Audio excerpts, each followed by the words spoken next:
ଜୟ ଜଗନ୍ନାଥ। ଥାଇଲାଣ୍ଡର ଥିବା ଚତୁର୍ଥ ଦିନର ବିବରଣୀ ମୁଁ ଆପଣଙ୍କୁ ଆଜି ଦେବାକୁ ଯାଉଛି। ଆମେ ପଟାୟା ସହରରେ ରହିଥାଉ ଏବଂ କ୍ୟାବ୍କୁ ଅପେକ୍ଷା କରିଥାଉ। ଆମର ଆଜି ଅଣ୍ଡର ୱାଟର ବୁଲିଯିବାର ଥାଏ। କ୍ୟାବ୍ ଆସିଲା ପରେ ଆମେ ଅଣ୍ଡର ୱାଟରରେ ପହଞ୍ଚି ଅଣ୍ଡର ୱାଟର ମେନ୍ ଗେଟ୍ ପାଖରେ କେତେ ଗୁଡ଼ିଏ ଫଟୋ ଭବିଷ୍ୟତ ସ୍ମୃତି ପାଇଁ ଉଠାଉଠି କଲୁ। ଆମେ ସମସ୍ତେ ସପରିବାରେ ବିଭିନ୍ନ ପ୍ରକାରର ଫଟୋ ଉଠାଇ ଟିକଟ କାଟି ଭିତରକୁ ଯିବା ପାଇଁ ଆମେ ଅପେକ୍ଷା କରିଥାଉ। ଭିତରକୁ ପ୍ରବେଶ କଲୁ। ରାସ୍ତାରେ ଏକ ବିରାଟକାୟ ସାପର ଖେଳ ଚାଲିଥାଏ। ସେ ସାପକୁ ଧରି ପର୍ଯ୍ୟଟକମାନେ ସବୁ ବିଭିନ୍ନ ପ୍ରକାର ଫଟୋ ଉଠାଉଥାନ୍ତି। ଭୟ ଲାଗୁଥାଏ, ଏତେ ବଡ଼ ବିରାଟ ସାପ, କିନ୍ତୁ ସାପୁଆ ଖେଳା ଯିଏ ସିଏ ନିର୍ଭୟରେ ସମସ୍ତଙ୍କୁ କାନ୍ଧରେ ଗଳେଇ ପଇସା ନେଇ ଖେଳଉଥାଏ। ଏହା ଅତୀବ ମନୋରମ ଲାଗୁଥାଏ, ବହୁତ ମଜା ବି ଲାଗୁଥାଏ। ଭୟ ମିଶ୍ରିତ ମଜାରେ ଆମର ଅନ୍ୟମାନେ ସମସ୍ତେ ସାପକୁ କାନ୍ଧରେ ବୁଲେଇ ଧରିଥାନ୍ତି। ହଳଦିଆ ସାପଟି ଦେଖିବାକୁ ଭାରି ସୁନ୍ଦର ଥାଏ। ଅବଶ୍ୟ କୌଣସି କିଛି କାହାରି କ୍ଷତି କରିନଥାଏ। ତାପରେ ଆମେ ଧୀରେ ଧୀରେ ସେ ସାପ ଖେଳ ପାଇଁ ଅନ୍ୟମାନେ ଛୋଟ ପିଲାମାନଙ୍କୁ ଧରି ମଧ୍ୟ ସାପ ସହିତ ଖେଳୁଥିଲେ। ସାପ ଖେଳ ସାରି ଆମେ ଭିତରକୁ ପ୍ରବେଶ କରିବା ପାଇଁ ଆରମ୍ଭ କଲୁ। ପର୍ଯ୍ୟଟକମାନଙ୍କର ସାପ ଖେଳ ଚାଲିଥାଏ। ଆମେ ଭିତରକୁ ପ୍ରବେଶ କଲା ପରେ ୱାଟରରେ ବିଭିନ୍ନ ପ୍ରକାର ରଙ୍ଗୀନ ମାଛ ପ୍ରଥମେ ଦୁଇ ସାଇଡ଼ରେ ଦେଖିବାକୁ ପାଇଲୁ। ଭିତର ଏକ ଗଳି ରାସ୍ତା ଭଳି ଥାଏ। ତା ଭିତରେ ୱାଟରର ସମୁଦ୍ର ଭଳି ଅନେକ ପାଣି ମଝିରେ କାଚ ଦିଆଯାଇ ରାସ୍ତା କରାଯାଇଥାଏ। ସେହି ରାସ୍ତା ମଧ୍ୟରେ ପର୍ଯ୍ୟଟକମାନେ ଧୀରେ ଧୀରେ ଆଗକୁ ବଢ଼ି ଚାଲିଥାନ୍ତି। ଆମେ ବି ମଧ୍ୟ ଆଗକୁ ବଢ଼ି ଚାଲିଥାଉ। ପାଣି ଚାରିକଡ଼ ଖାଲି ପାଣି ଏବଂ ବିଭିନ୍ନ ପ୍ରଜାତିର ମାଛ ସବୁ ଖେଳୁଥାନ୍ତି। ଆମେ ପାଣି ମଝିରେ ଥିବା ରାସ୍ତାରେ ଅତି ସନ୍ତର୍ପଣ ସହକାରେ ଗତି କରୁଥାଉ ଏବଂ ଉଭୟ ପାର୍ଶ୍ୱରେ କାଚ ମାଧ୍ୟମରେ ଆମେ ମାଛ ସବୁ ଦେଖୁଥାଉ। ବିଭିନ୍ନ ଦେଶର ପର୍ଯ୍ୟଟକଙ୍କୁ ଭେଟୁଥାଉ। ଆଉ ଭାରି ସୁନ୍ଦର ଲାଗୁଥାଏ ଭିତରେ ଚାଲିବା, ଦେଖିବା। ବହୁ ଦେଶର ପର୍ଯ୍ୟଟକମାନଙ୍କ ସହିତ ମିଶିବାର ସୁଯୋଗ ମିଳିଥାଏ। ଏକ ଆଶ୍ଚର୍ଯ୍ୟଜନକ ସାମୁଦ୍ରିକ କଙ୍କଡ଼ା ଦେଖନ୍ତୁ, ସେ ଭିତରେ ଆମେ ତାକୁ ଦେଖିବାକୁ ପାଇଲୁ। ଦେଖିବାକୁ ଭାରି ସୁନ୍ଦର ଲାଗୁଥାଏ।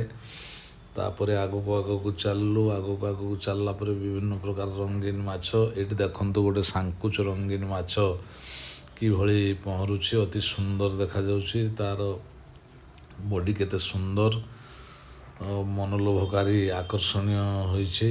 କାଚ ଭିତରେ ଥିବା ଜଳରେ ସିଏ ପହଁରୁଛି, ଆମେ ତାକୁ ଦେଖୁଛେ। ତାପରେ ଆଗକୁ ଯିବା ମଧ୍ୟରେ ବିଶାଳକାୟ ମାଛ ସବୁ ବିଶାଳକାୟ ଜଳରାଶି ମଧ୍ୟରେ ପହଁରୁଥାନ୍ତି।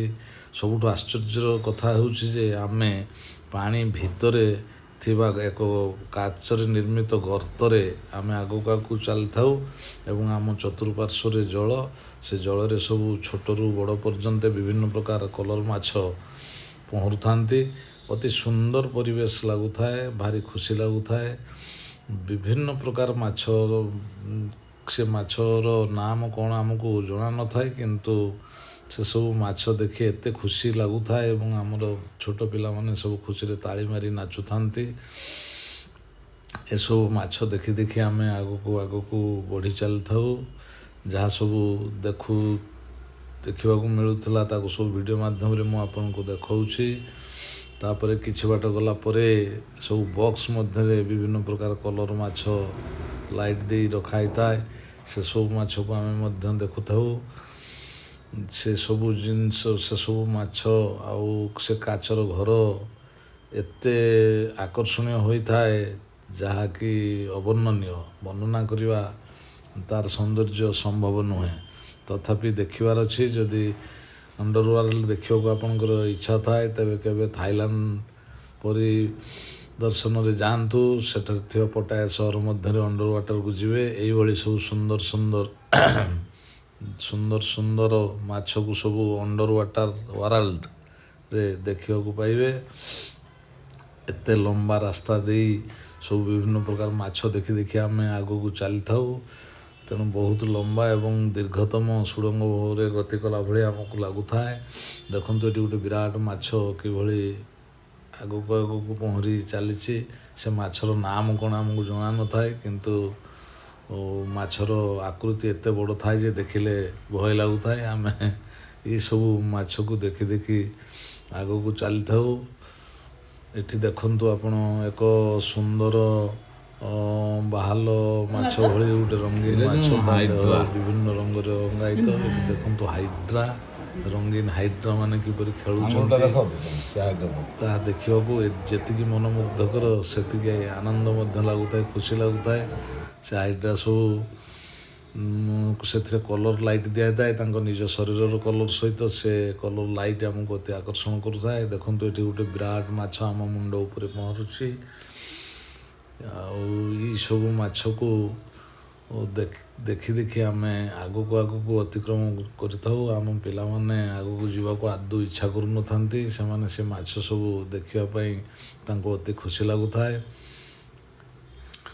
ଏସବୁ ଏତେ ବଡ଼ ମାଛ ଏକ୍ୱାରିୟମ୍ ପ୍ରାୟ ମୋତେ ଲାଗୁଛି ୱାର୍ଲଡ଼ରେ ଏଇଠି ଥିବ। ସେ ପାଇଁ ଏହାକୁ ଅଣ୍ଡର ୱାଟର ୱାର୍ଲଡ଼ ବୋଲି କୁହାଯାଏ। ୱାର୍ଲଡ଼ ମତଲବ ପୃଥିବୀ। ତେଣୁ ଏତେ ବଡ଼ ଏକ୍ୱାରିୟମ୍, ଏତେ ଭେରାଇଟିର ମାଛ, ଏତେ ସାଇଜ୍ର ମାଛ, ଛୋଟ ମାଛ ଠାରୁ ଆରମ୍ଭ କରି 20-25 କେଜି ପର୍ଯ୍ୟନ୍ତ ପାଖାପାଖି ଓଜନର ମାଛ ସବୁ ଏଠାରେ ସଂରକ୍ଷିତ ହୋଇ ରହିଥାନ୍ତି। ଅନୁକୂଳ ପରିବେଶରେ ଚାଲିଥାନ୍ତି। ଆମେ ସେ ଭିତରେ ଚାଲୁ ଚାଲୁ ହଠାତ୍ ଗୋଟେ କୌଣସି ଜାଗାରେ ପ୍ରବେଶ କରିଗଲେ ଯାହାକି ସବୁ କଲର୍ ରୋଲର ସବୁ ଘୁରୁଥାଏ ଏବଂ ସେ ଭିତରେ ମାଛ ସବୁ ଖେଳୁଥାନ୍ତି। ଏତେ ଗୁଡ଼ିଏ ମିରର ସେ ଭିତରେ ସେଟିଂ ହେଇଥାଏ ଯେ ଆମେ କେଉଁଠି କେଉଁ ବାଟ ଦେଇ ଯାଉଛୁ ନିଜକୁ ମଧ୍ୟ ଆମେ ଜାଣିପାରୁନଥାଉ। ଯାହା ହଉ ଅତିକ୍ରମ କରି ଆମେ ବାହାରି ଯାଇ ମୋତେ ଲାଗିଲା ବୋଧେ ଆମେ ଏକ୍ଜିଟ୍ ଗେଟ୍ ଦେଇ ବାହାରକୁ ବାହାରି ଆସିଲୁ। କାହିଁକିନା ଜଳରାଶି ଭିତରୁ ବାହାରକୁ ବାହାରି ଆସିଲା ପରେ ଏ ଉପର ଖୋଲା ଆକାଶ, ଏଠି ବିଭିନ୍ନ ପ୍ରକାର କାଚରେ ଦୁଇ ପାର୍ଶ୍ୱରେ ବିଭିନ୍ନ ଜାତିର କଇଁଛ, ଅନ୍ୟାନ୍ୟ ଛୋଟ ଛୋଟ ମାଛ ସବୁ ରହିଥାନ୍ତି। ଏଇଠି ଦେଖନ୍ତୁ ଗୋଟେ ସୁନ୍ଦର ରଙ୍ଗୀନ କଇଁଛ, ଏଭଳି କଇଁଛ ବିରଳ କଇଁଛ ଦେଖିବାକୁ ମିଳେନି। କଇଁଛ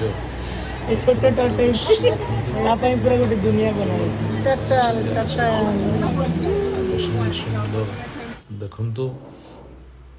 ଇଏ ସବୁ ଗୋଟେ ଗୋଟେ କେବିନରେ ସବୁ ସଜ୍ଜିତ ହୋଇ ରଖାଯାଇଥାଏ। ତାପରେ ସେଠୁ ବାହାରିଲା ପରେ ଏକ ଟି ଷ୍ଟଲରେ ଆମେ ପହଞ୍ଚିଲୁ।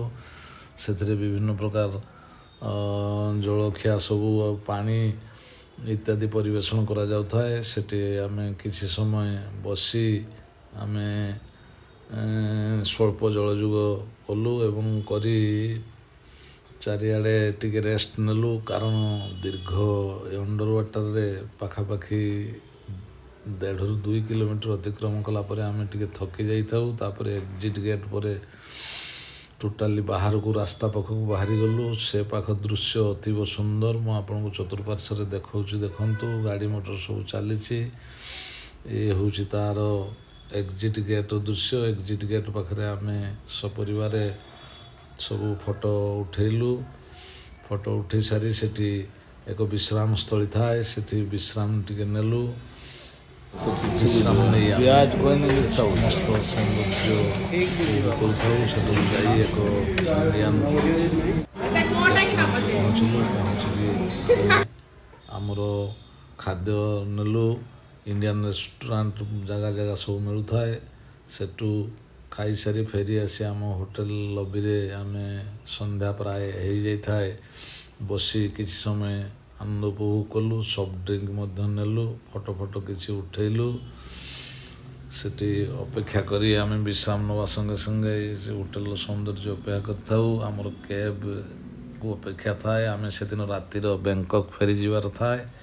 ତେଣୁ କ୍ୟାବ୍ ଆସି ପହଞ୍ଚିଗଲା। ସେ ଆମକୁ ଦୀର୍ଘ 2 ଘଣ୍ଟା ପରେ ଆଣି ବ୍ୟାଙ୍କକ୍ ସହରରେ ପହଞ୍ଚେଇଲା।